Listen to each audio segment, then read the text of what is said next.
Hello and welcome. Thank you so much for joining me for this webinar, which is freeing yourself from obligation, empowering yourself in love. This is such an incredibly important topic as far as I'm concerned. I believe that if we can learn to be healthier with ourselves and in relationship, we benefit so much, and so do our loved ones. We're able to create so much more well-being in our life. So in order to get to the place where we feel healthier and we feel like we're able to embrace our relationships in ways that are really good to us, we need to look at some of the ways that our loving can be unhealthy.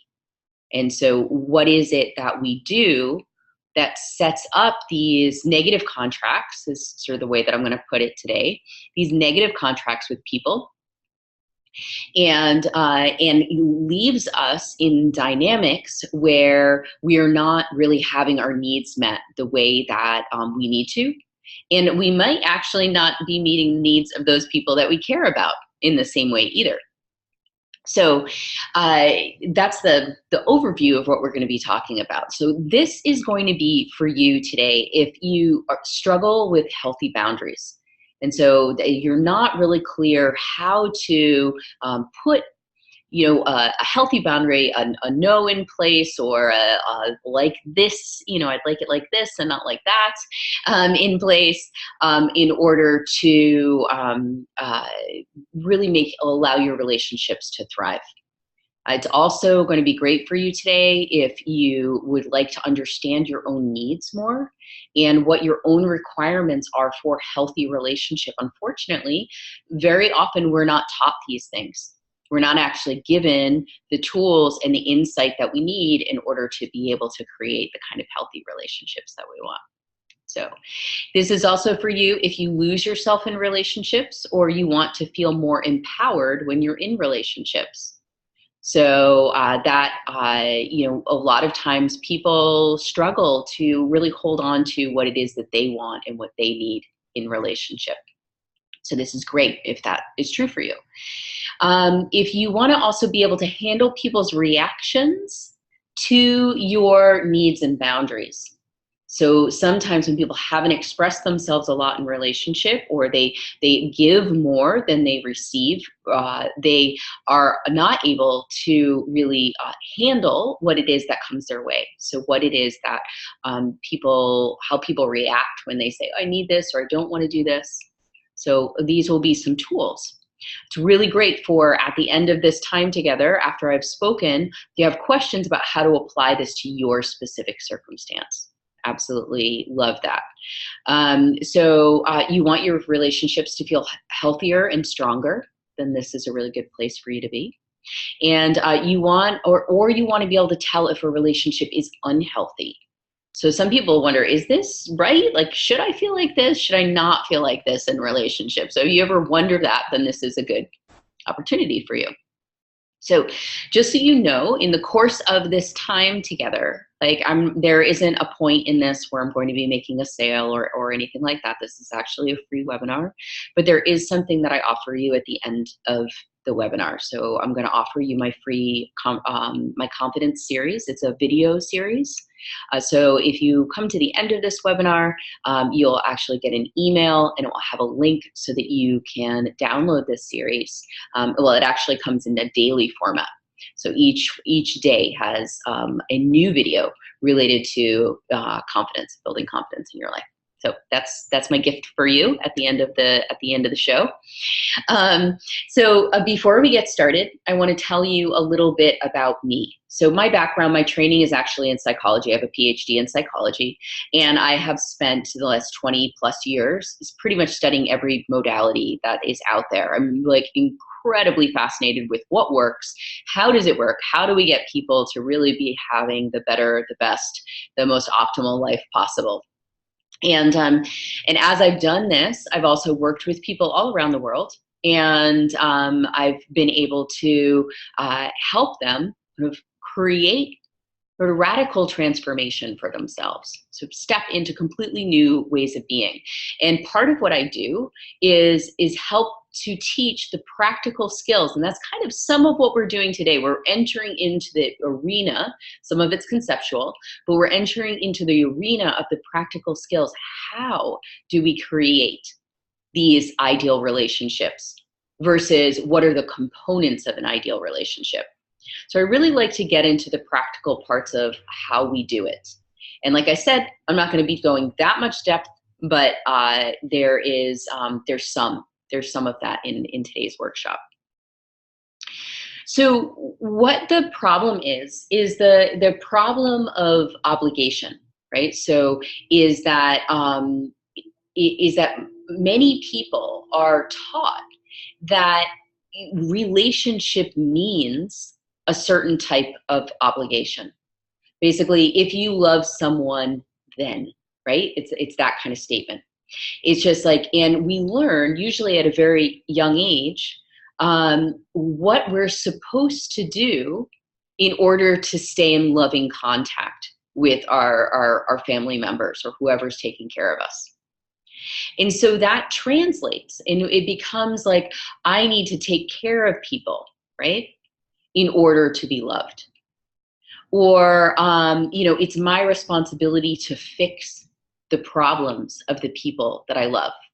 Like that one's from my past. I learned that fixing, like I was responsible for fixing the problems that I saw. And so because of that, it became sort of a way that I would show up in relationship, whether it was really wanted or needed. And it would leave me feeling kind of overly obligated. And then that over obligation would eventually lead to some kind of problem, whether it was a personal problem with the relationship or, whether it was negative feedback or it was being unhappy or whatever. So that's an example. And some other examples are, if I take care of you, then you'll love me, right? If I sacrifice myself, then you will love me. Isn't that like the one where it's like the mother gives up everything, and expects that at the end, her children are going to turn around and be grateful for the sacrifice. Well, the children actually are oblivious to the sacrifice because they're children, so many times, not always. And so it is actually, this, then there's this resentment that comes. You're not giving me what I want, and I gave you everything that I was supposed to give to you. See, that's the unspoken contract that's there. So if I change myself, then you will love me, right? So that's another way that we can do, I tied myself in knots. I made all these changes to the way that I am because that's how I felt that you would stay in relationship with me, that you would stay close to me. And now I've made those changes and you're not staying in relationship. Or I feel I have to keep making changes because maybe I haven't made enough. Maybe I could make more. And maybe then you'll come into a place of loving me, right?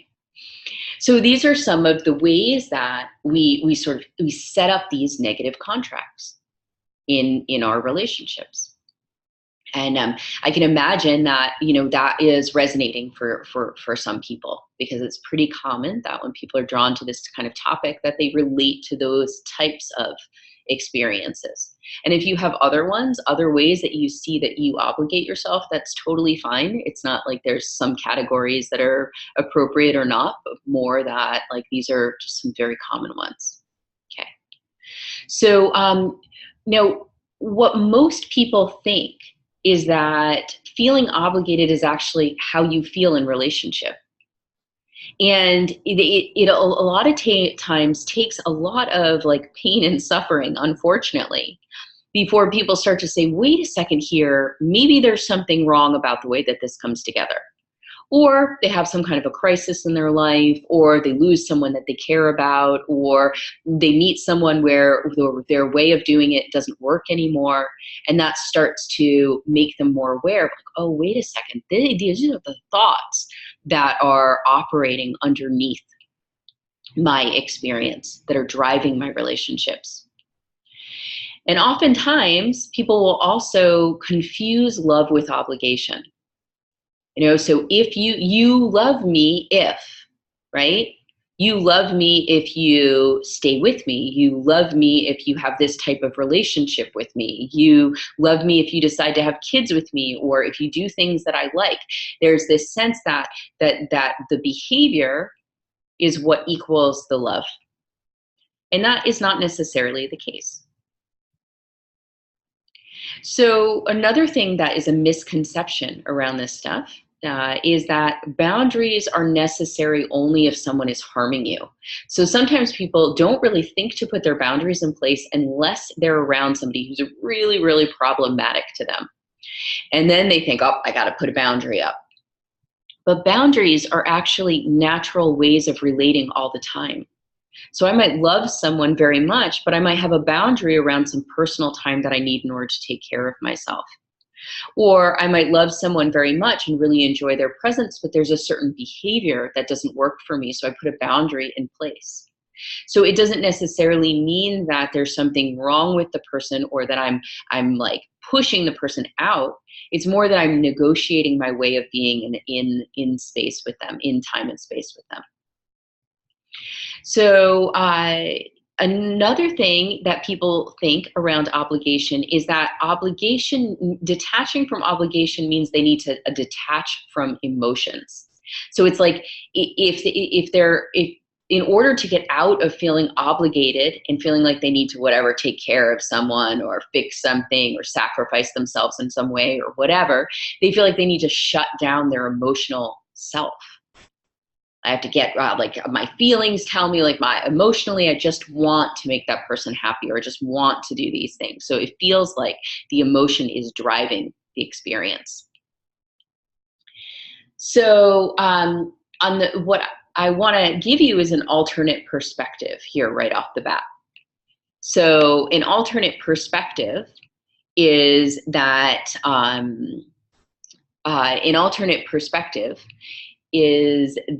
relationships are actually better and stronger. So they're going to be better and stronger when they're not rooted in obligation. And why is this the case, right? So it's the case because when we learn how to actually truly connect with each other and build relationships based on a mutual satisfaction and sense of like individuality, then we can create things well beyond what it is that we can through the root of obligation. So when we stop feeling like we have to interact in a certain way, then we start to be able to interact in the way that we want. We start to be able to create more of what it is that we truly want. Okay? So the other thing that is also true is that obligation eventually destroys love. It actually ruins it. So because it builds resentments, it actually puts us out of relationship with each other because we're doing things because we have to, rather than because we're actually sensing, feeling, or connecting with the other person. And usually it ends up in very hurt feelings. I did this for you, and now you didn't do this for me, or how could you make that choice after all I've done for you? So a lot of times it leads to some kind of a betrayal. Boundaries, which are often believed to be blocks to creating more intimacy, actually allow love to flow. It allows us to engage in the dance of relating to each other. To actually learn through creation of boundaries how to be more connected and how to negotiate with other people. It's really quite great. So in order to detach from obligation, we actually need to get more in touch with our true emotions. And so we want to go deeper rather than further away from our emotions in order to be able to start to create something that is not obligation based. So those are like, that's a little bit of a framework. There's a little bit of an understanding, like, where do we come from? What are some of the thoughts that are often there around relating in a sense of obligation? And then what actually might we be able to create? What might we be able to move into? And it's so much more enjoyable to be in a relationship that is not based on obligation, that is based on choice and mutual pleasure. So I hope you decide to step into this some more. So I want to look today at what are some of the things that need to be in place in order for us to start to step outside of the obligation. Because here's the thing. We get to say something like, do this in relationship and don't do that. Start putting boundaries in place. And, and it's a really top-down perspective, but it's actually a shift in the way that you are that helps you renegotiate your relationships. So when you start to shift, then it becomes possible to when you start to shift, then it becomes possible to see new ways of relating. So it's like a two-step process. You start to shift, and you start to do things differently.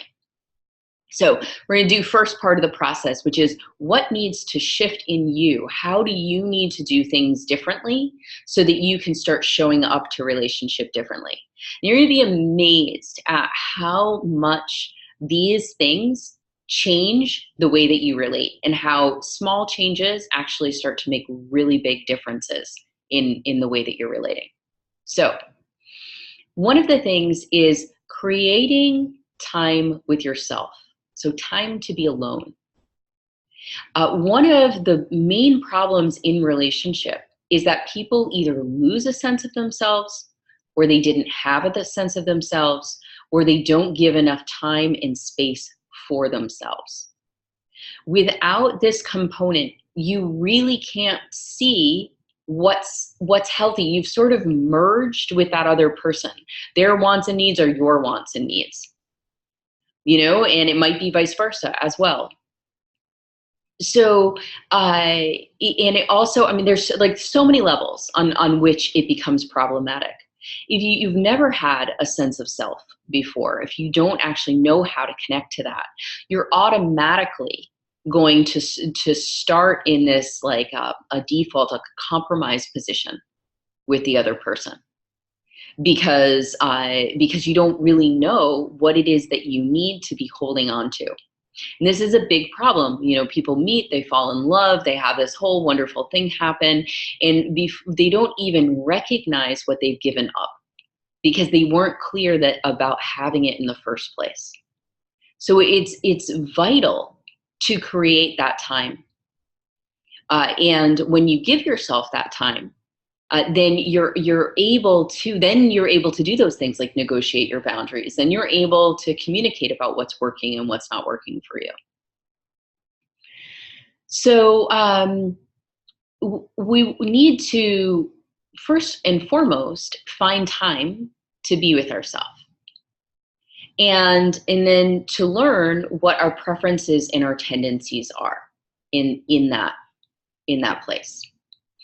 So the question for you that I'd like you to answer is, especially if you are in a partnership of some kind, but regardless, when was the last time that you really spent time with yourself? And by that I mean, like, not just I'm alone right now and there's nobody else around me, but that you're actually like you're stopping engaging. You're not engaging on Facebook. You're not engaging in you're not texting. You're not emailing. You are truly just spending time with you, doing something that whatever is a way that you enjoy yourself. So once you have that answer, if it hasn't been recently, then note that there hasn't been that time recently, and that it's probably of a high priority that you start to give that time to yourself. And usually people will have a lot of different excuses. They'll have things, I'm too busy right now. I have all these different demands. So-and-so needs me. There's like a list of things that has the person saying, you know what, I can't take that time for me now. So typically what I try to do is challenge those that perception and even find a small amount of time. So if you do not have any time at all for yourself, my recommendation is that you take 5 minutes, that you know, on a daily basis, or that you take an hour once a week or something like that, that you start where you can, if this is really hard for you. And if it's something that you're doing, but you know you're not doing enough of, then my request would be that you add in a little bit more, that you start to add a bit more of that alone time to see how that might shift the way that you're feeling about relating to others. A good thing to notice is whether or not this time feels complete for you. So if you take that 5 minutes or that 1 hour, or you have time that you typically feel spend with yourself, then what like at the end of it, do you feel like you've had enough? Having enough is like that's a really wonderful way to check in and say, oh yeah, I'm in a good balance with this. And conversely, if you're noticing that you're starting to go into your patterns of feeling obligated, of feeling overcommitted, of all of that kind of stuff, as soon as you notice that, a very quick remedy for it can be taking time for yourself. Like, it can take a lot of strength to stop, but if you do stop, the results can be really fabulous for you. It can really change quite a bit. So so take a look at when was the last time you had that time, right? And when you can give that time to yourself again. So, you know, if it's something that you already have in place, like, so you're checking, have I had that time recently? Do I feel like I have enough of that time? What are my cues that I need to take time to myself? And where can I build this into my life? Okay. So, you know, take a moment to write down, what are the cues that I need this? And where can I build this into my life? So when you do those cues, let that in any kind of, when you're trying to make any kind of change, when you recognize like what it is that lets you know that you need to start the change, that is a very powerful thing to know. That allows you to shift quite a bit. So by not only creating that list, but by also adding to that list, filling it out over time, that's going to help you kind of stay on track. So let's just say you're going along. You have this pattern of, you know, feeling like overly obligated, sort of like negatively, like by that I mean there's like a negative motivation for the way that you're attached, right? And it's going to happen because you have the patterns in place. This is what you're used to doing. So you know it's going to happen. And your job is just to become more aware of the fact that it's happening. And then, quite simply, I mean, this is such a simple remedy, simply creating a space or stepping back so that you can sort of reconnect with yourself and then figure out what it is that you want to do. That's a great time if you're really struggling with it, to get some extra support, to get some outside feedback. But that's the step around alone time or creating space for yourself. Let me just double check. Oh.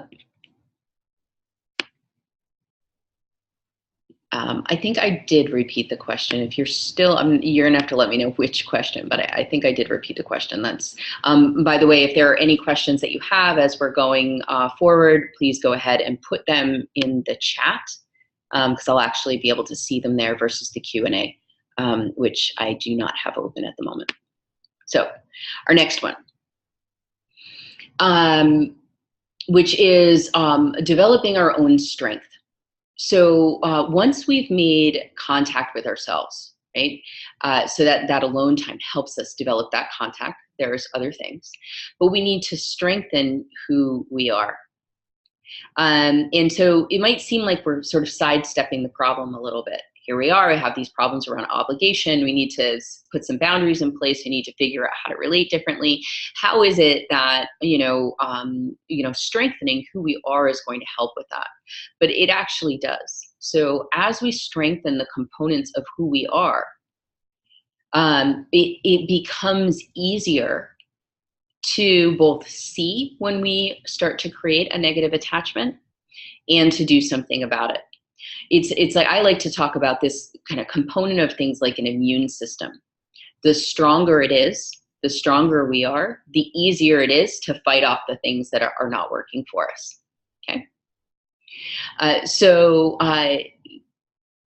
It's like when we're over involved in a relationship, one of the things that happens is that our care for ourselves and our development of ourselves starts to dwindle. And so by doing things that strengthen who we are, then we actually, as doing things that strengthen who we are, we start to be able to see new ways of being in relationship. We're less likely to kind of go down that road of the problematic behavior. So the questions here are, what helps you strengthen who you are? And usually these are the things that we really love.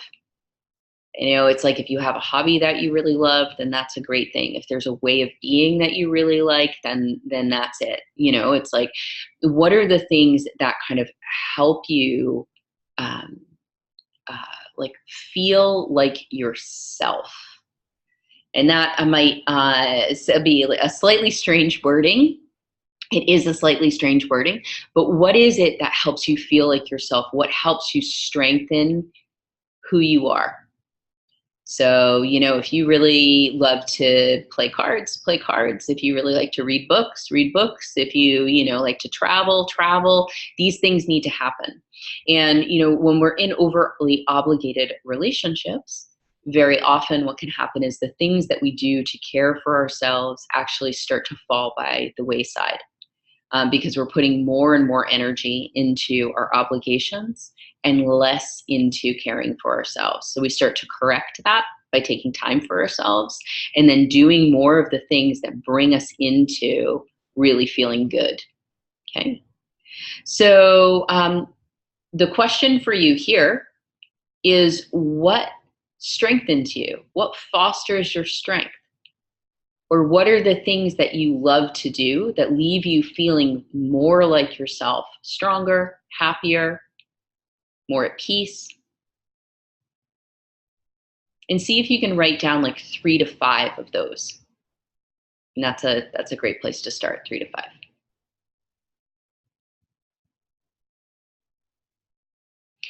And then those are things that you want to build into your time. You want to make sure that you're doing them. You particularly want to make sure that you're doing them when things are more challenging or when you have more responsibilities, more obligations. You want to make sure that you're doing more of what strengthens you.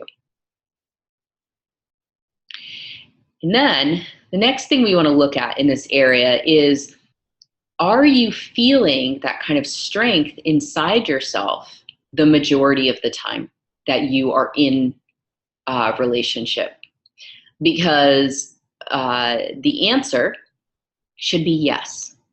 So it's a sign, like we were saying, well, how do I know if it's a healthy or an unhealthy relationship? Well, one of the things that's going to let you know that it's a healthy relationship is that you can actually answer that yes, a majority of the time, I feel like I'm in a really good, strong place with myself.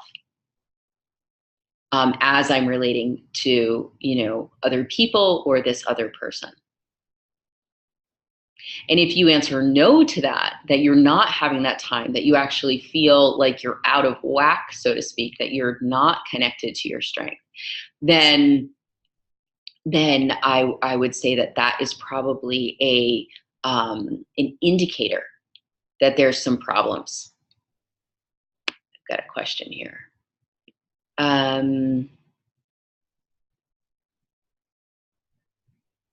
Okay, so there's a way that the statement in the chat is that I feel stronger with myself when I'm communicating with others.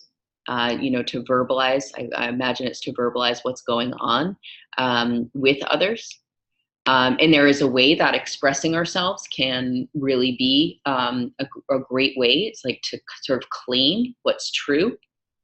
And the thing to pay attention to is whether or not that whether or not how you're received is influential and whether or not you feel strong. Because if that's the case, what you're actually seeking is validation or affirmation from other people through the statements.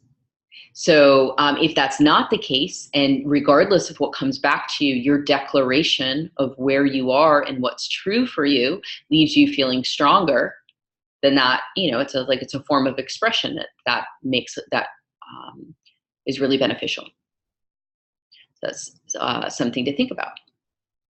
So I was saying that the majority of time you want to feel strong in your relating. So I would take a look at your relationships. And are you feeling that way? Are you feeling really good about yourself in relationship to all the people in your life, the main people in your life? And if not, my first course of action would be to recommend that you do things that bring you back into your strength. It's easy to say, blame someone else and say, well, you're responsible for me feeling this way. Like you're stopping me from doing the things that I love or something like that. But that's not really the dynamic that we want to get into. You want to take a look, start doing the things that you love, start doing the things that really strengthen who you are. And if you get a lot of pushback from someone close to you, then that might be something that you want to address. Right? There's a little more, there's more nuance to that on how to handle it. But the first step, if you're not doing that, sometimes the people in our life really want us to be doing the things that make us happy. And we're just not doing them because of our old patterns and all of that kind of stuff. So see if you can step into that. And also is who you are you living, feeling, and embodying your strengths in your relating to the other people in your life? So is it coming through you in your way of relating?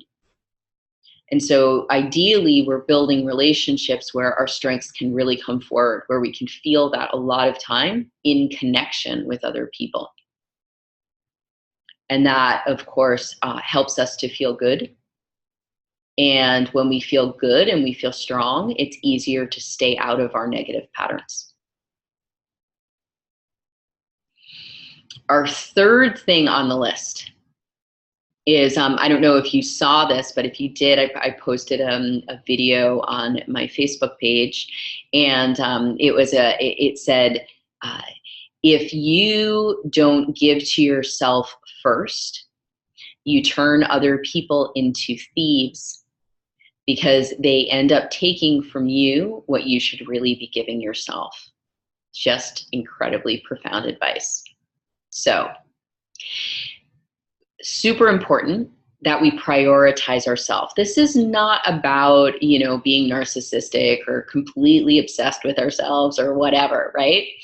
This is about simply making sure that we are feeding ourselves first. We're putting on our oxygen mask first. We are making sure that we are taking care of what it is that we need, because first and foremost, we need to take care of ourselves, because we're really the only people that are going to do it. So if we don't do it, short or long term, either we are going to become resentful or another person is going to become resentful, because we're going to kind of start to engage with them in negative ways. We can't maintain just giving to others and not giving to ourselves without there being some kind of distortion or dysfunction in it. So if, on the other hand, we care for ourselves and we then give from the overflow, we are way more likely to make healthy choices in our relationships.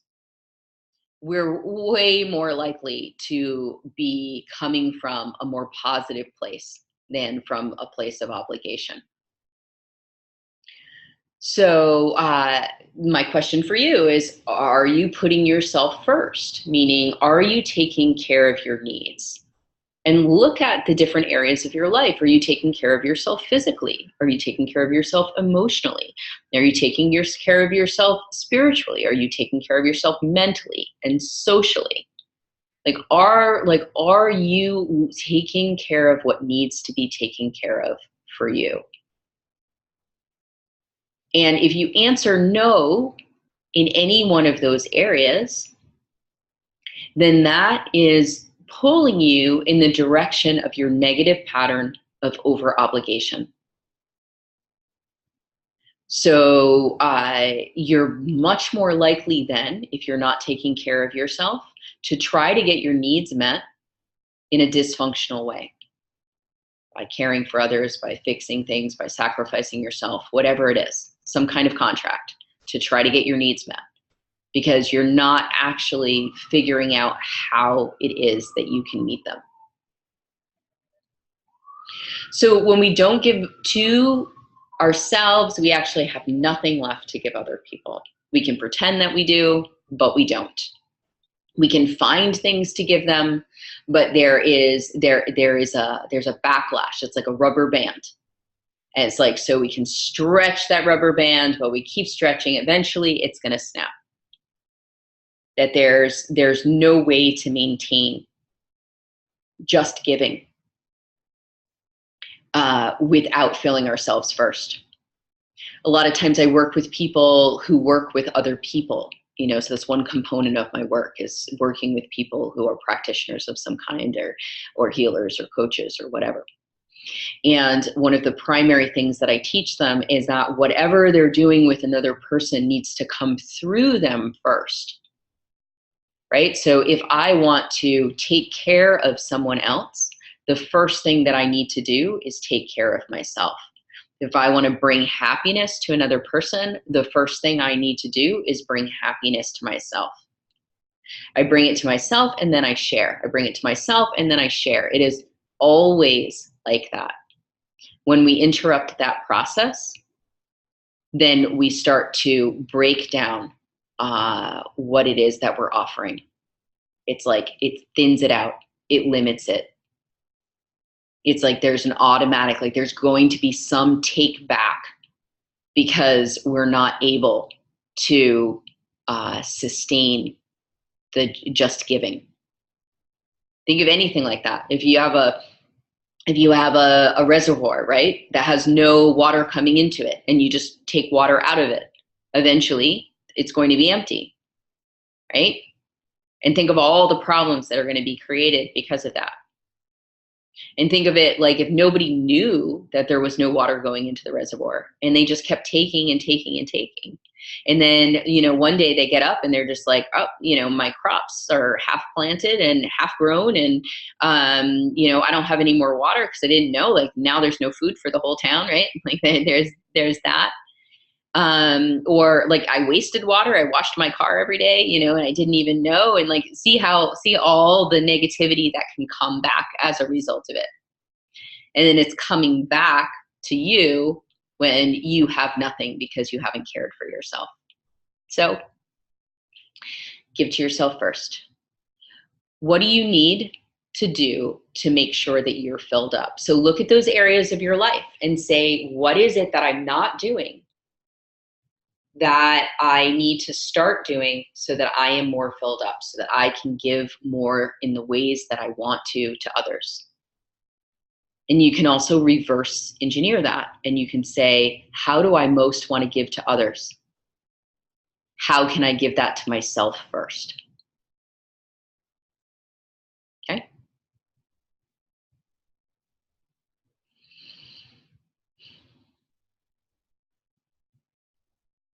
So our fourth thing to take a look at in sort of freeing ourselves from obligation is evaluating our relationships in terms of balance.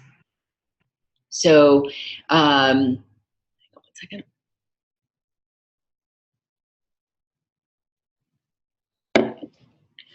So evaluating our relationships in terms of balance. Is there a healthy give and take in our relationships? And so here's how this helps with obligation. The obligated person is sort of always in go mode. They're sort of always in give mode. They want to change, control, fix the situation. Very well-meaningly sometimes, quite often. But there's a balance that's off.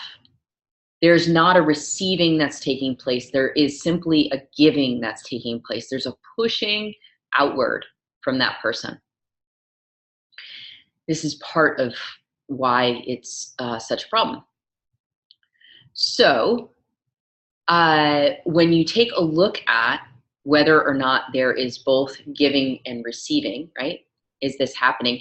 It allows you a tool to evaluate what's happening. So say you look at your relationship with your parents, and for whatever reason, you feel that you have to take care of your parents. So every time that they need something, you feel like you need to be there. You need to offer it to them, right? And, if you take a look at it, then is it that when you're giving to them, like as you're showing up, are you actually receiving back what it is that you need? So are you giving and then also receiving? Is it in balance? So let's take that same situation, because one situation could be you give and you don't receive, right? And therefore there is not balance. Another situation is that you give what you think you're supposed to give, and they give what they feel they're supposed to give, but that neither party is actually feeling good about what they're giving and receiving. So that's another way of sort of looking at the giving and the receiving. In which case, both parties are giving, but both parties are not receiving what it is that they really need. It allows you to start to check yourself. You can check yourself and say, wait a second here, I'm looking at am I creating a back and forth, give and take, healthy flow in this relationship? Or is it somehow that I'm in a pattern where I'm pushing or giving or overcompensating in some way, or caught in that obligation? And so I'm actually throwing things out of whack. So this one is more like an evaluation tool. By looking at whether there's balance, it allows you to start to say, how is this working? Am I in my pattern? Or am I doing a good job of actually relating and being in the give and take of relationship? So if you take a look at your relationships, you might see that some of them are out of balance. So I would ask you that, in your relationships, is there a balance of giving, receiving? Are you both giving from that place of overflowing? And are you also able to receive what it is that you really need from the people that are important to you? And if you took your first top closest 3 to 5 relationships, would you say that there is a good balance in them?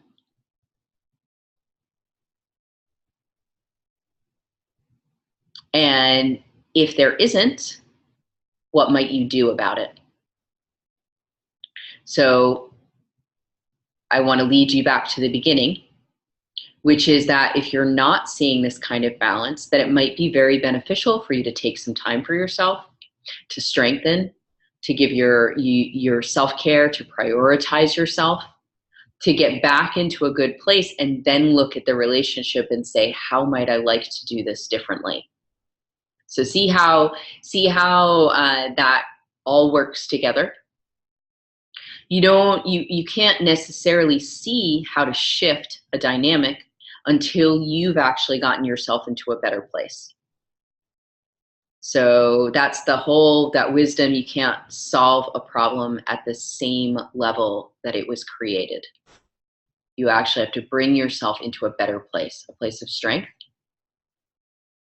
where you're connected to yourself and where you've been deeply caring for yourself. Then you're able to say, okay, how might I bring this relationship back into balance? So stepping out of obligation is really stepping out of some of these dysfunctional patterns that we have that hold us in ways of operating that are not so useful.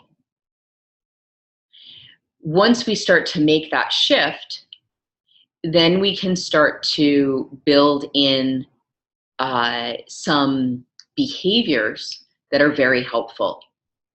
And those behaviors might be things like communication, boundaries, like deciding who we want in our life and who we don't want in our life. Right? Then we start to add in the behavioral level of things, and it actually works. Whereas if you don't make those shifts and you just start to do the behavioral end of things, then you may not get the results that you want.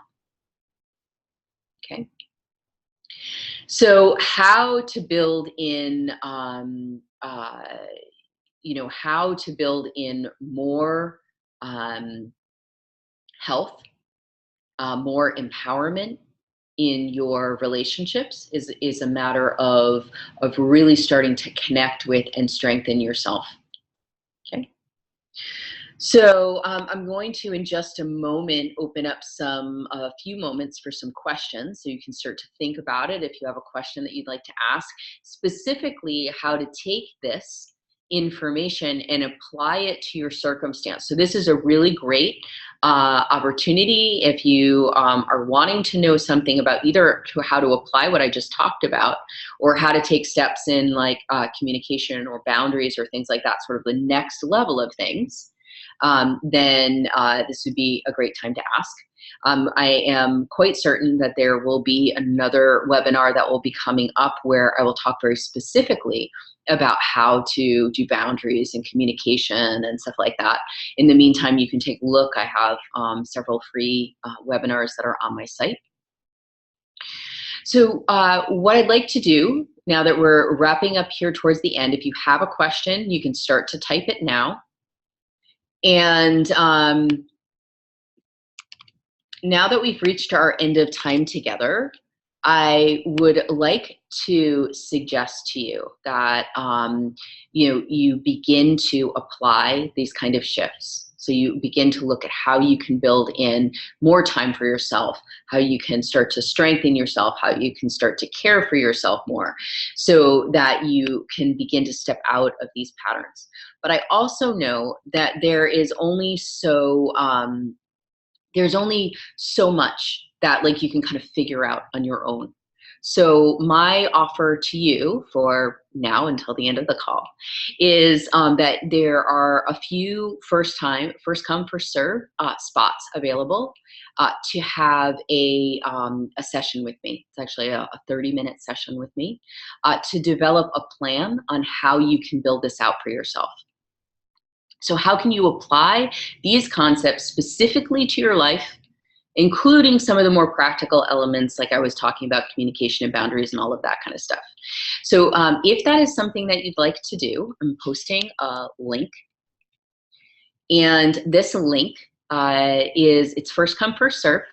You can go ahead and sign up. Here's the catch. So once you sign up for this, you will get an application. I actually need the application back in order to meet with you. So I won't meet with you if I haven't gotten the application. The reason is that I want to make sure that what it is that you want to work on is appropriate and actually something that we can do in our time. So this is what I would like to see on the application is how you want to use it specifically to build out a plan for you around creating healthier relationships. Like I said, it's first come, first serve. So you sign up, and if there's a spot, it's yours. If not, then you can see if maybe it's offered another time. And that I absolutely need that application from you so that I can make sure that we're in alignment and that it's a good use of both of our times. That being said, I'm going to conclude our time here today. I'm just going to give you one more minute to ask any questions that you might have about how to free yourself from obligation and empower yourself more in relationships.